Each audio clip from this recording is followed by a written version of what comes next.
Welcome back guys, and let's get straight into putting up the Telta. So as you'll see, we've already popped it onto the awning rail, and we do this by sliding it on from the front, as we find it a lot easier than sliding it on from the back because it is rather heavy.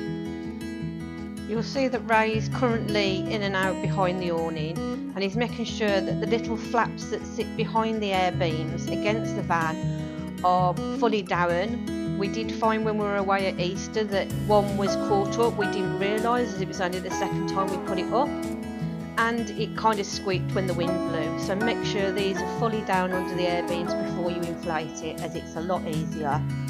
Also here you'll see that he's messing a little bit on the ends, and I've got a couple of videos coming up now to show you exactly what these bits do. So just wanted to show this great little feature on this awning.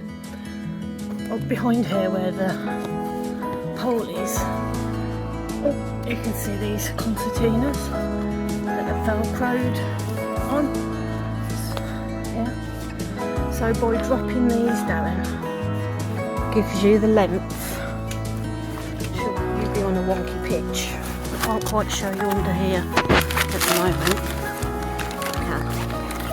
There we go. So this bit is the bit that you want to sit on the floor. Sometimes you'll find that that's up here. That great little feature allows you to drop it down. And in turn, you also have another feature here. These panels unzip. There's two. Show you inside.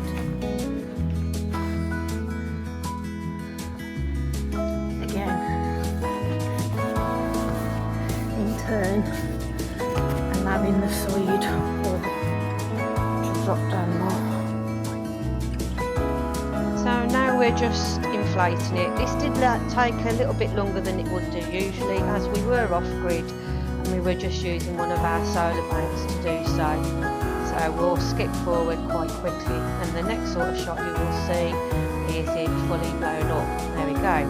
Excuse my big bum in the way.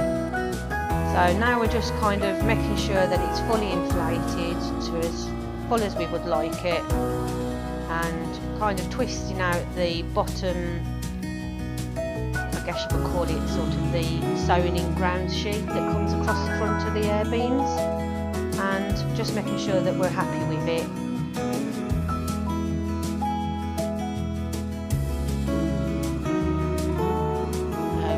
More or less, there's me hugging the beam to make sure I'm really happy with how inflated it is. And now we're putting in the side panels. So there's two side panels, two doors, and the front panoramic window in this awning, hence the name Scenic.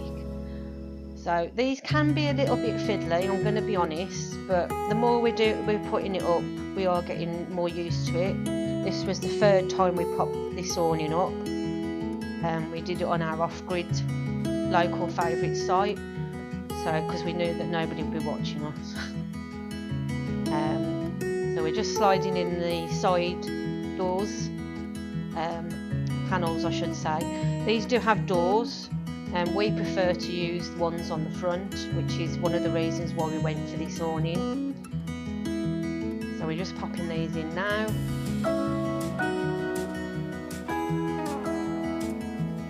And then we'll do the door ones next. They are quite fiddly as well, as you need to zip into the big panoramic window onto the sides of these as well. But like I say, you do get used to it, and we are finding that we are getting the hang of it. These have handy little covers that go over the infill vents. I'll just point out now as well that on the two end air beams, over where Ray's standing on the left and to your far right are isolation valves which can be opened to help deflate it. and on the two inner ones on the inside of the doors are your inflation valves. So I just make sure that they're all closed before you start to inflate, else you'll be waiting a really long time for it to blow up.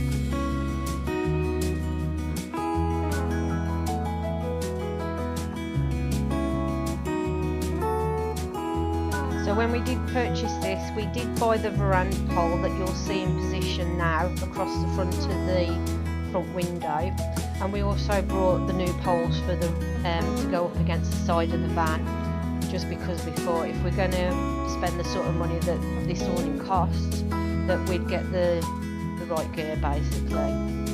And you'll shortly see Ray start to peg out, and we always peg out from the back. Make sure you get a nice little corner tuck on the ground sheet at the back of the van, and as you would have seen earlier, there are ways to drop this down even with any sort of uneven pitch. As you would have seen at the beginning, this is very uneven, this grass, it's quite undulating. So Ray's just now carrying on staking out, and I'm inside just knocking down some ground pegs into the eyelets on the ground, inner ground sheet just on side the awning, just to keep it nice and taut, keep the drafts out and prevent any tripping.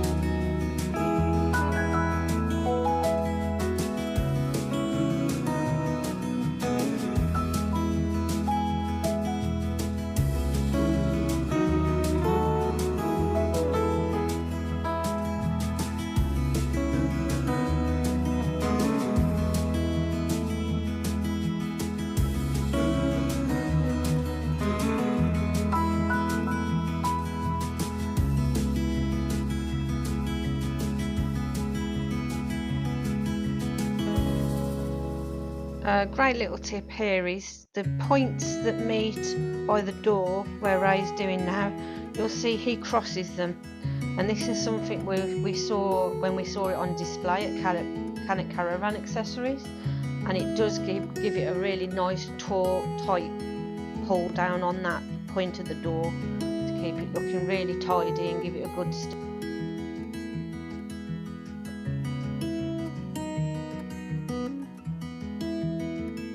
And that's about it really. Just make sure you get your points down nice and tight, and it really is a fantastic awning. We couldn't be happier with it.